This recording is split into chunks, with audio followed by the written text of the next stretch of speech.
Hello everyone, I'm Leslie Cornwell, Certified Nurse Midwife with Midwifery Business Consultation, and I'm so excited that Jody asked me to do a presentation for the doulas and birth professionals that are going to be on this fall 2021 Birth Summit. I love to help out midwives, nurse practitioners, doulas, childbirth educators, lactation consultants with the business nitty-gritty and financial aspect of their services. I put at the beginning of all of my presentations, this is for general educational use, information only. Everybody's legal and financial strategies are going to be different depending on where you live, your long-term, short-term goals, and your local regulations. So my intention of these discussions is just to get some ideas and some thoughts in your head, and then I want you to find your local accountant, lawyers, financial planner, and have a direct conversation of your unique needs to make sure what we're discussing can work for you. The objectives of today's presentation: being able to have doulas and birth professionals verbalize the benefits of being a business owner. I'm definitely biased. You're going to be able to serve so many more families. You're going to be able to do it on your terms. You're going to make more money. You're going to build such an amazing legacy for your community being a business owner. And you know, doulas, you have to be able to run your practices. Hospitals rarely are hiring doulas. You are forced, whether you want to or not, to become a business owner. Being able to verbalize the common tax deductions. Tax deductions are not a fun thing, but they're really important. Too many people tip the government. And we're going to talk about how powerful it can be for your practice to keep more your own money. That's either going to be your direct income, or you're going to be able to reinvest into additional marketing, into an extra person on your team. There's so many benefits to these tax deductions that I wish when I would have started my practices, somebody would have had this discussion with me. Discuss the different types of business entities that are available. We'll talk about the tax structure. We'll talk about the pros and cons of protection and why one might make more sense for you over another. We're also going to verbalize the importance of financial planning for you and your business. There's so many strategies out there, and it's really important. If we want risk reduction, we want to plan for a rainy day, we want to have opportunity funds, we want to get growth on our own terms, so then you are feeling like your practice and your life is going where you want it to be. We're going to talk about the different benefits of multiple revenue streams, whether it's within your business, getting different services, having different income tax brackets in the backdrops, from earned income to dividends to having a direct self-employment income. There's so many different amazing things out there. Last but not least, we're going to talk about just the benefits of being self-employed and a business owner. The big difference between self-employed and business owner, you'll figure out with me quite quickly. What is our biggest asset, and why do I stress this difference? Because very few birth workers really understand what's the difference between being self-employed and a business owner. So why are birth professional businesses really important? We are the backbone as small businesses of the United States. We are that American dream. And to be honest, if the bigger healthcare system tried to do a doula agency, it wouldn't be nearly as beneficial to the community as the families and the birth professionals seeing the need, serving it one-on-one, creating that customized small business to what you're seeing is needed. Being able to access your local community, you're going to be able to know directly what's best to serve the families, whether you're a doula and you're going to do prenatal, you're going to do labor support, you're going to do postpartum, a childbirth educator, lactation. There's so many wonderful ways to serve our community, and you get to make your business on your terms. You get to do what you love. You can change your business up. If you want vacation time, you don't have to ask anyone for it. You can create the business that fulfills your life's purpose and makes you happy every day, so it doesn't feel like a job. That's the whole point of being a small business owner, is you want to do what you love, not what a boss is forcing you to do. We want to improve our maternal and infant mortality rates in our areas by having prenatal doulas, labor support, childbirth education, breastfeeding support. All these amazing resources are going to improve the outcomes for the moms and the babies in our community side by side with the midwives and the healthcare providers. You want to create a good work-life balance on your terms. If you work for somebody, they're going to tell you, okay, these are the days you're coming in, this is what you're going to do, this is your job description, blah, blah, blah, blah, blah, and then you choose to get hired on for that purpose. When you are a small business owner, you get to choose, I want this day off. I'm going to work 12 hours this day. I'm going to work 3 hours this day. I'm going to work from home. I'm going to do telemedicine. I'm going to do a support group this day of the week. You are determining your boundaries, how many doulas, birth professionals are part of your team. Do you have on-call services? What does that structure look like? Increasing the prosperity among the families in your local community. So with your own family, when you create your own business, you have the potential of unlimited return on investment for your time, for your services, for the products that you're getting out to the community. If you are going to work for someone else, you're exchanging your time for money, and you're going to figure out with me quite quickly, your most important asset you have is time. You can never buy more time, and you'll figure out with the upper class, the elites, they're always exchanging other people's time to create systems, to create services and products, and that's how they make their money. So we want you to think more like a business owner, less self-employed. That's the big difference between those two. Self-employed is if you stop exchanging your time for money, you will no longer get money coming in. And that's fine. You can be icing on your cake. You can be part of your team. But I really challenge birth professionals to structure their businesses, or at least long term, it doesn't have to be that way initially, that you have a game plan of you're going to add additional revenue streams. You're going to add additional services. You're going to add staff to your team. You're going to create an agency. You're going to have independent contractors that are going to do some of the services for you. You're going to create systems, and that's the big hallmark between being a small business owner and self-employed. So we talked already about the highlight benefits of being a business owner. I'm obviously very biased. I think that having more and more business owners is going to create more of a culture, diversity, competition, better quality products and services out to our community. The more we get large, big corporations, the more we get monopolies, the less choice, the less they're going to push to make a great product and customer service for you, because they don't have competition to go to. So I really encourage birth professionals to get past that scarcity mindset. There's tons of families to serve. There's lots of services out there that need to be filled, and looking at what makes you happy and how you're going to create that for your local community. Component with the time is limited. Everybody's time is your most valuable asset. So we want to leverage our experts around us, our staff, our mastermind group, and really hone in as small business owners on the relationships and the knowledge you have. There is so much compounding power and currency value of what you know, what unique skills, what unique experiences, what unique value you can add to your community, and those relationships to leverage. You can exchange time and money, but that's the harder two of the currencies.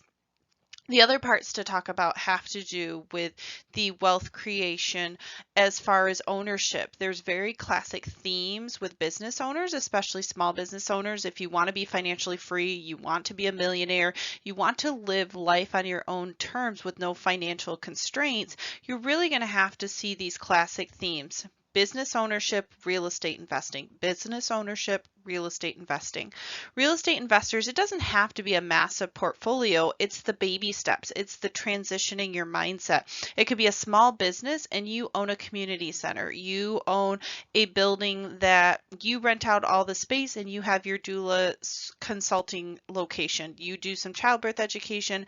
You can do absolutely anything as a birth worker with a birth center, a community center, a building that is branded, that you're not leasing, it's not temporary, exchanging your money to a landlord that they get all the deductions and they get all the value appreciation of the building for you. So there's very classic themes if you ever want to build your business to the next level of really talking about leveraging those tax deductions, getting a business consultant on your team, getting real estate versus leasing for the rest of your business legacy.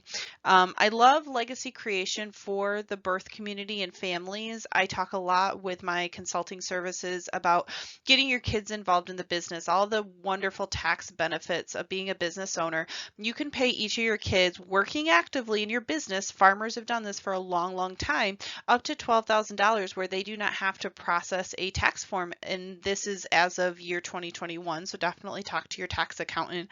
But there's a lot of wonderful leverage. If you've got kids that are younger, you can have them as part of your marketing campaign. They can be images on your brochures, your website, your business cards, and they can get a fee, just like if you hired a model or you hired somebody to do that portion of it. As your kids get older, you can get them involved. My kids help put goodie bags together. They help me organize my educational folders. They help me at conferences all over the country. My 9 and 11-year-old get very involved in my business. And there's a lot of benefits. One, you're teaching your kids about this entrepreneurial side opportunity. Plus, you're getting a lot of tax benefits. Instead of you taking it straight income, you can pay your kids and really help to accelerate that wealth to the family. The other benefits to the birth community is just being able to pass on amazing business. I think too many times it happens in our birth world that we have an amazing business and then the midwife or the doula or the lactation consultant just retires and then they hope somebody fills in that void for them. We lose so much value of our actual business, the brand, the income streams, the reputation, the knowledge we have about running a successful business.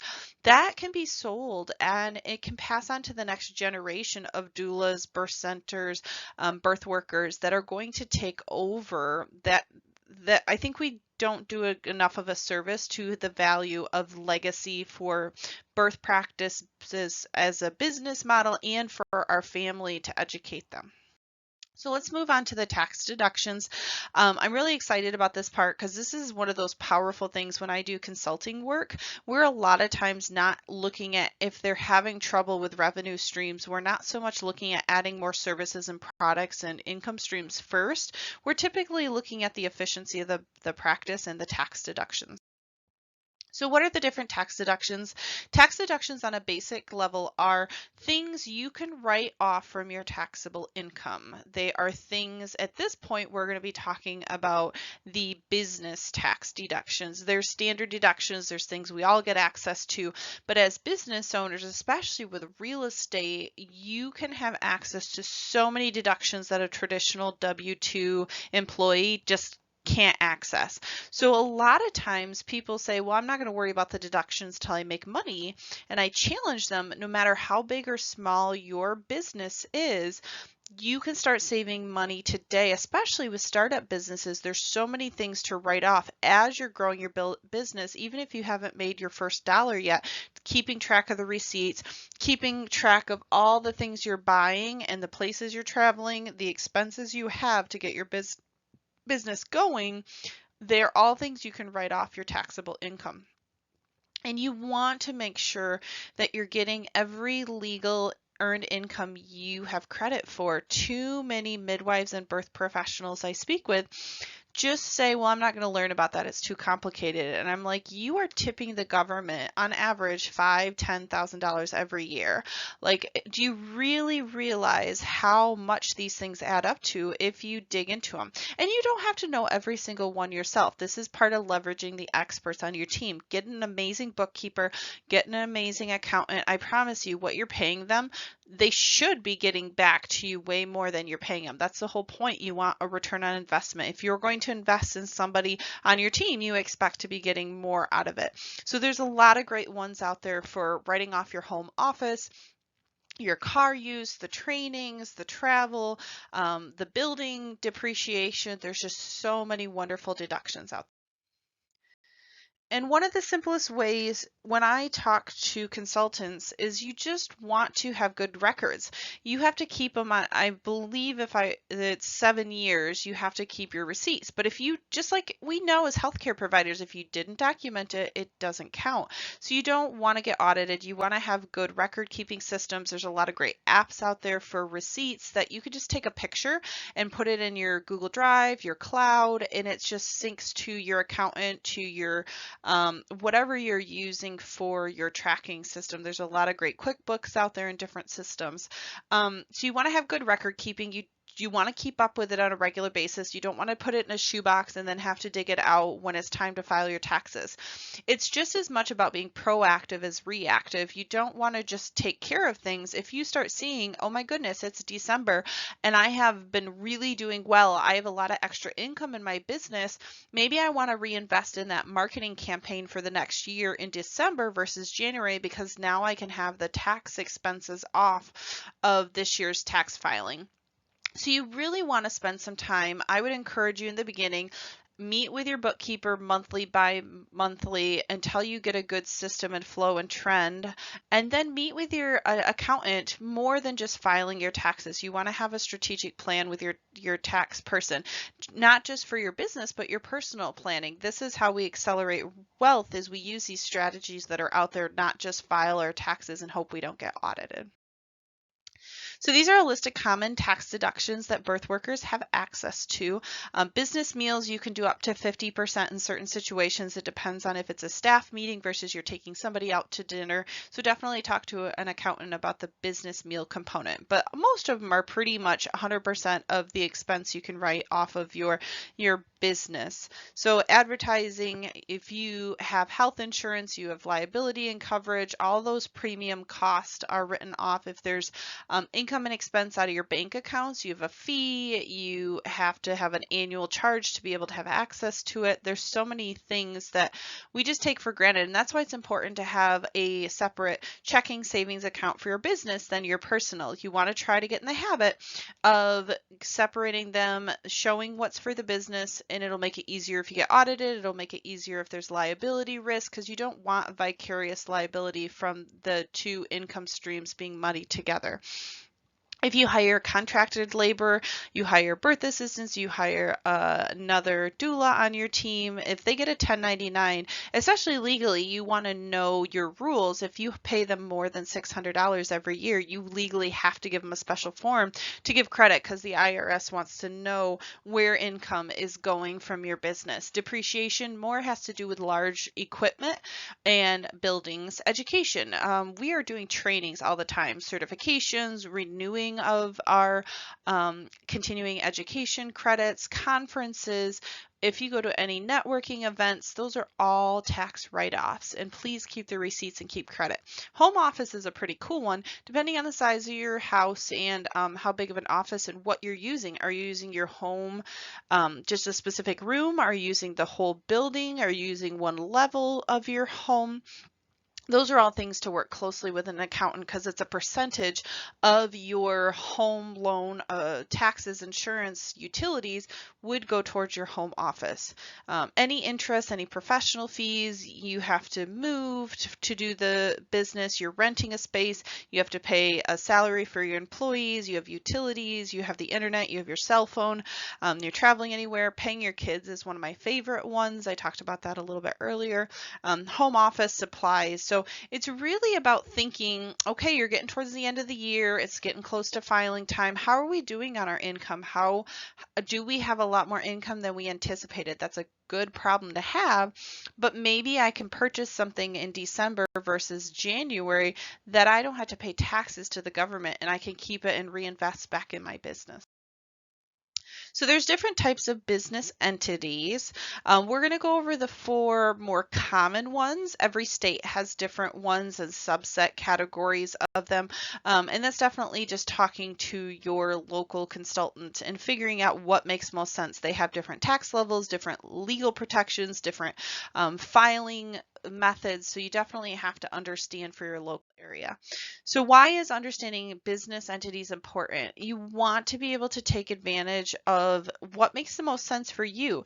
You're starting a tiny little solo doula practice that doesn't have a lot of liability risk if you're practicing within your scope and not giving medical advice, it might make sense to do a sole proprietor initially. But I encourage a lot of birth workers to try to figure out how to make an LLC initially work out, because there's a big tax saving component. If you do self-employed, you're paying double taxation from your business, paying taxes, and from your income.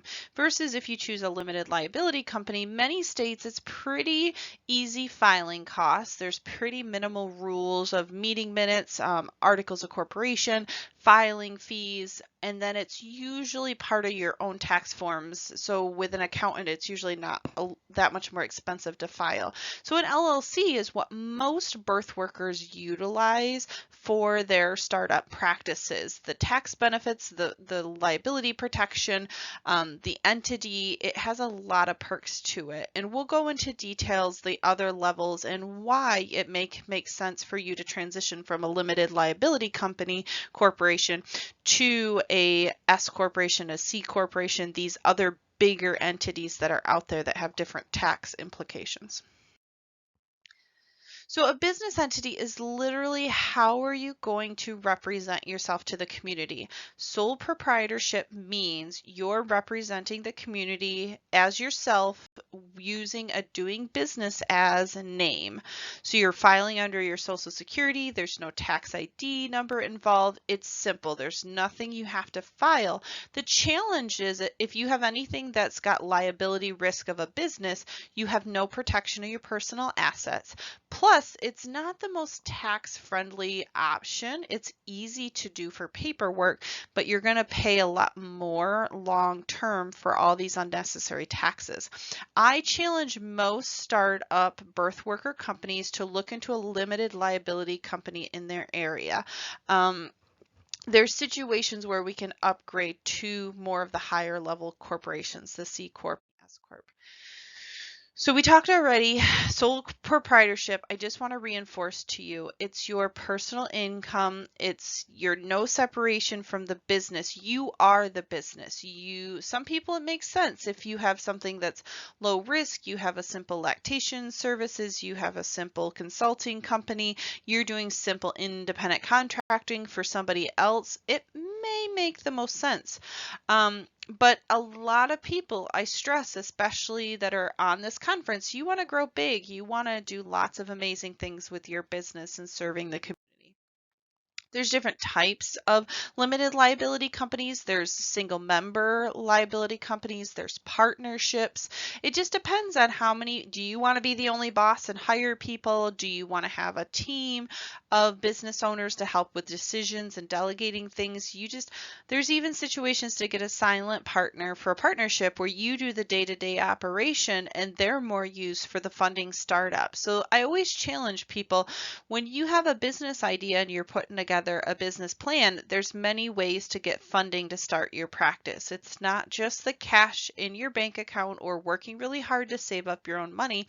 You can get a small business association loan. You can get private money lending. Silent partners are nice. That you just have to make sure your operating agreements and the terms of how you guys would separate in time are written out really well. So a limited liability company is the one that I stress to most birth workers that helps you to separate between your personal assets and your business.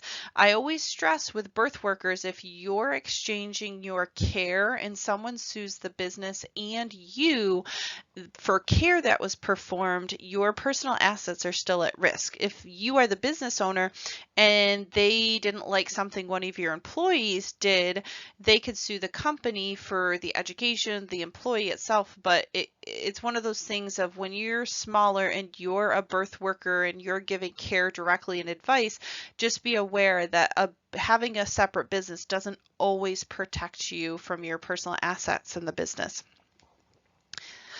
One of the ones that's a hybrid entity that I really like is a S corporation. And S corporations are ones, once you start making $40,000 or more from your business as income, that's when I ask people to transition from an LLC to an S corporation. An S corporation has stocks involved with your practice, so you have ownership the same level, but you're owning shares of stocks, and so there's a different way you get income from your business. You get income as the earned income, which has a higher tax bracket, which is all of what a limited liability company is, plus you get an income from your dividends, and the dividend tax rate is much lower than an earned income. So there's a really cool strategy, and I would encourage you to talk with your local accountant from switching to an LLC to an S corporation once you start making more than $40,000 consistently a year from your business. There's other great ones out there. A C corporation has a lot of double taxation, and I see that situation being beneficial if you have a really big practice, a big doula agency, you have a birth center franchise.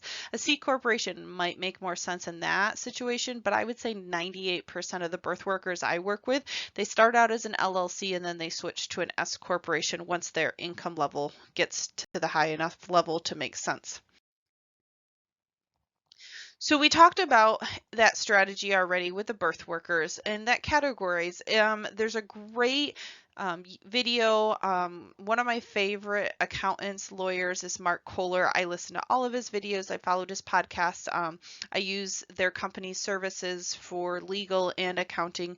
And so the Kohler matrix is a really cool algorithm, and you could show your accountant this, because I promise there's not all accountants that understand this S corporation and how much to take out for your earned income versus your dividends from that business structure. So I would really encourage you, because the whole point is we want to save money on taxes legally and not put yourself vulnerable. So we're going to shift gears into financial planning. This is one of my favorite parts of the presentation because I love teaching about money and teaching about the powers and the products and the services you can have access to make your personal and professional life go where you want it to go. The example I just gave in a consultant meeting earlier today, we talked about how a business plan, a financial plan is like a roadmap. How can we run our business if we don't even have access to GPS? We're driving on a road and we don't even know where we're going.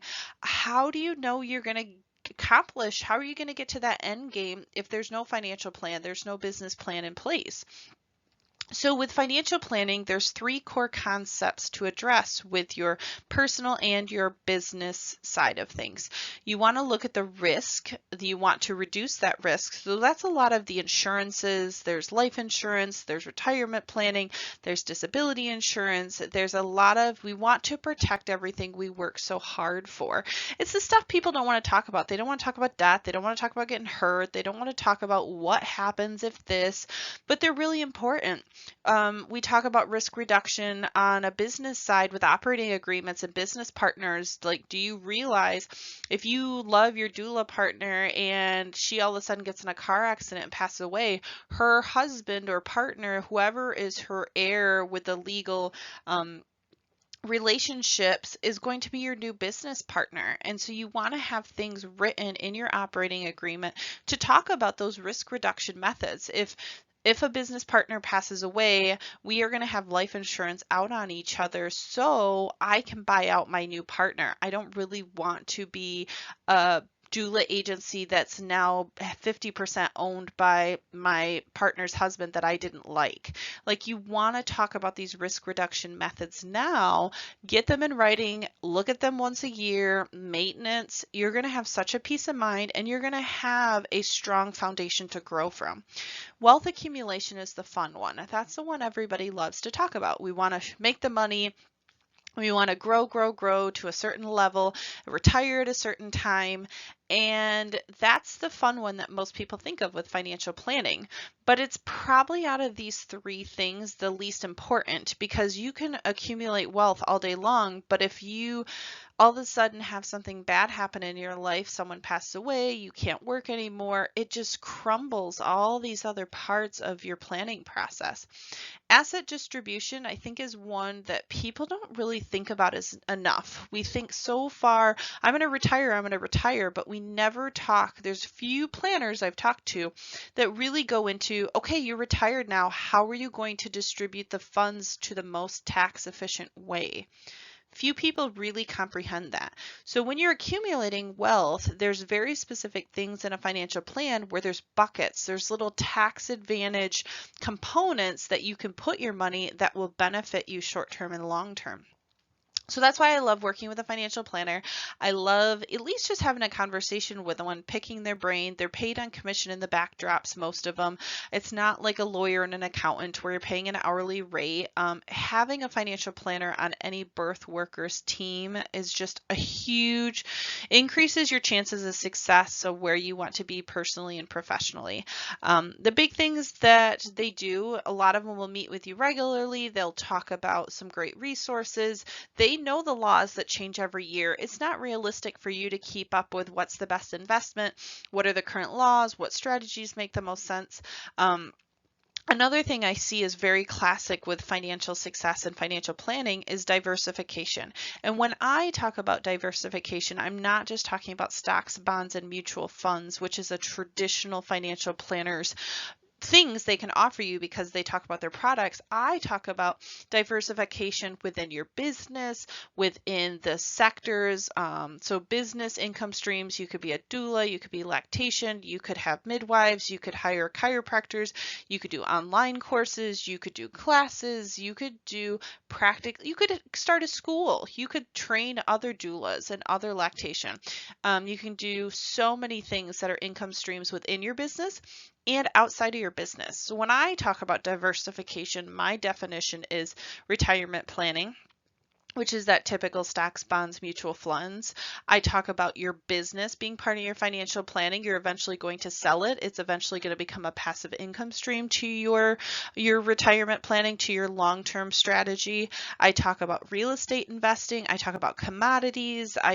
So commodities are gold, silver, iron, all these tangible assets that have a lot of inflation hedge, and especially in today's society, people really like to have something on their diversification with some inflation hedge.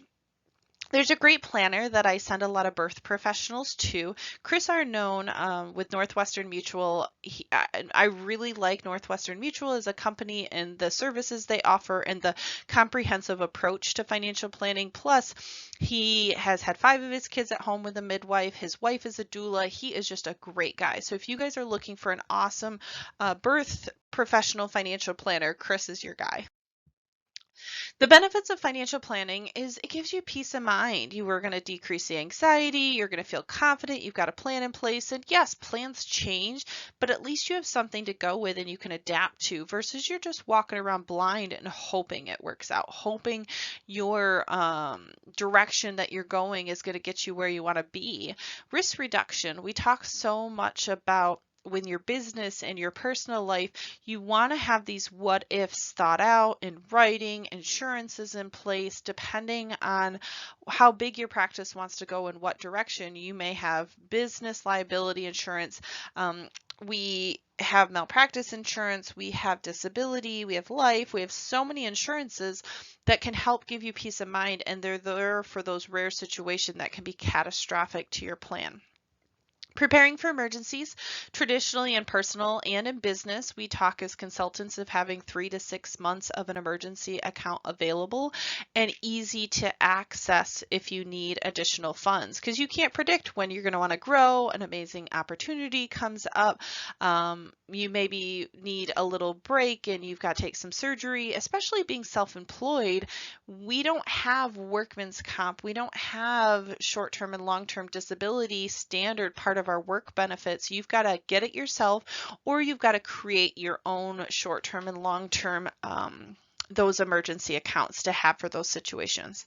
Having a higher standard of living is the big benefits to financial planning. You're going to be able to save, and saving money isn't, it's about saving money smartly. It's not just about putting money in a bank account, because maybe inflation right now with the consumer price index is supposedly around 4%, but if you're putting money in a bank account and it's sitting there and you're getting 0% interest on that money, you're actually losing your purchasing power with time. So we want to talk about ways to save money that are going to protect your purchasing power so that you can have the same standard of living. Our goal is better standard of living in the future.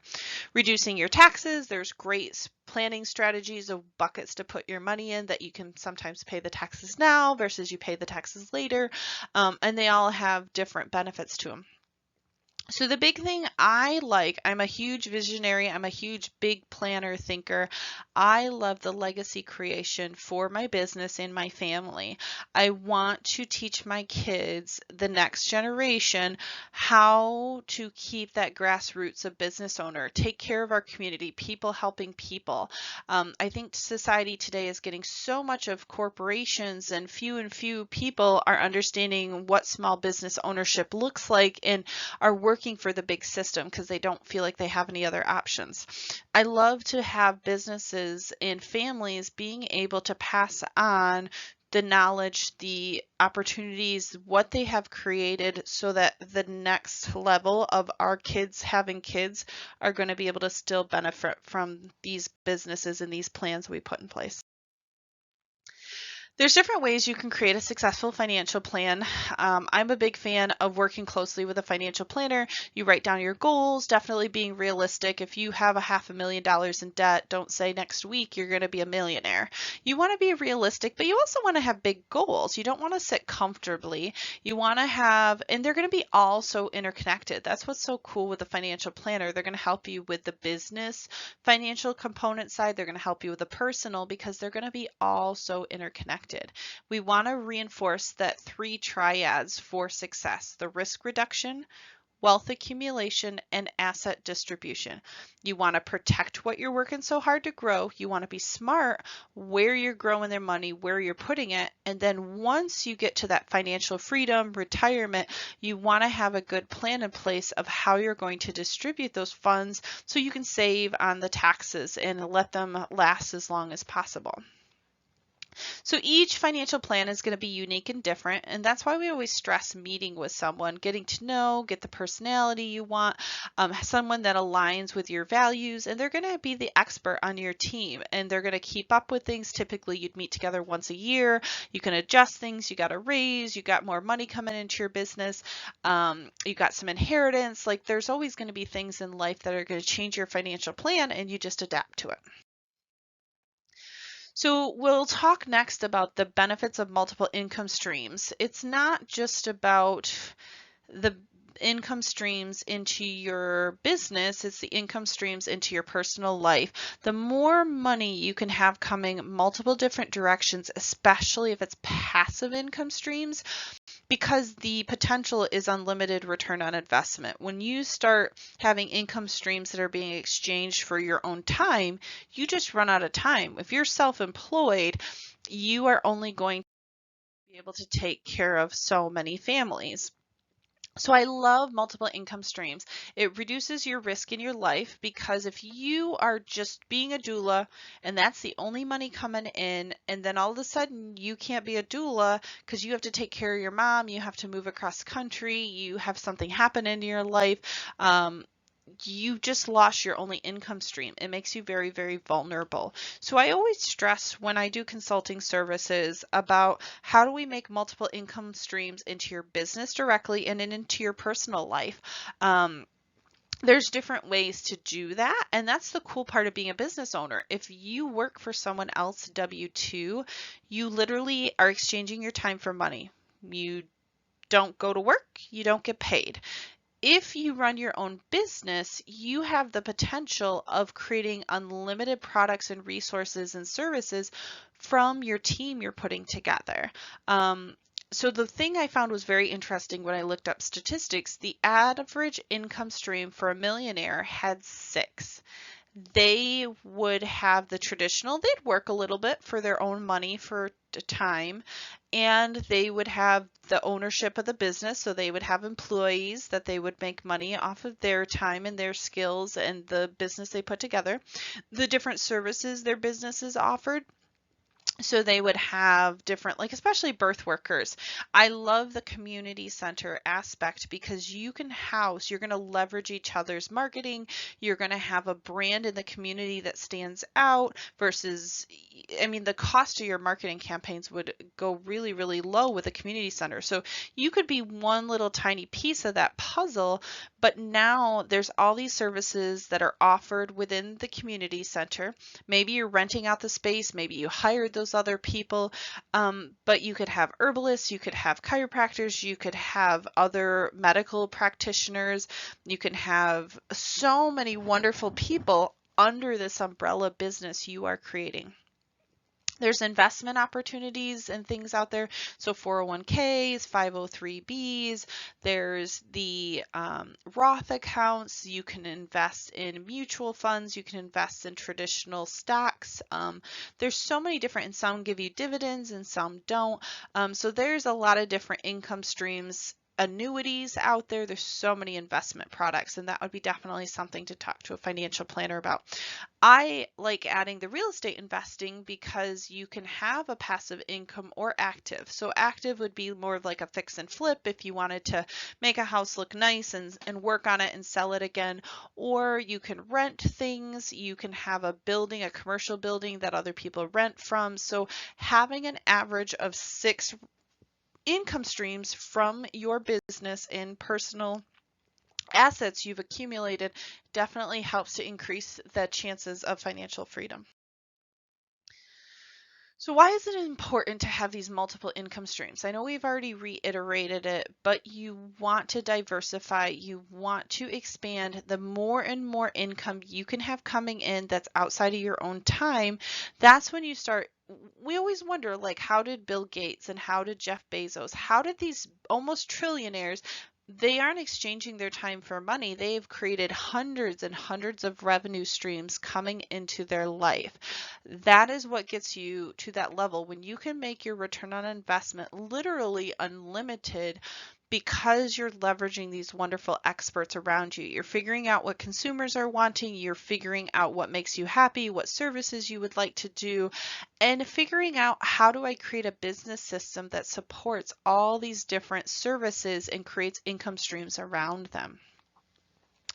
Another really cool one I found is you can support nonprofits, you can support foundations, you can either create them. So your excess multiple income streams can benefit your community not just by the services you offer, but you can donate to good causes because you have all these extra income streams available.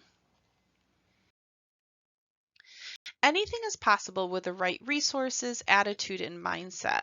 I really like to stress to the birth workers listening to here, I want you to think about, why did I become a doula? Why did I become a lactation consultant? Why did I become a midwife? What do I want to do with my knowledge and skills and passion I have?